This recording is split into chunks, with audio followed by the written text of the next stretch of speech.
Apply a liberal amount of cement to the tubing, at least to the full depth of the socket.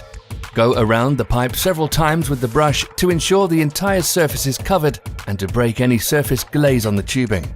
Without applying any additional cement to the brush, insert and remove it from the fitting socket using a continuous twisting motion. The objective is to leave a light, even coat of cement on the entire surface of the fitting socket without pushing excess cement into the fitting body. With a little experimentation, this can be accomplished very consistently. Immediately insert the tubing into the fitting socket using a twisting motion, approximately 1/4 turn. Be sure the tube is bottomed in the socket. Hold the tubing in the fitting for about 10 seconds or until the cement is set.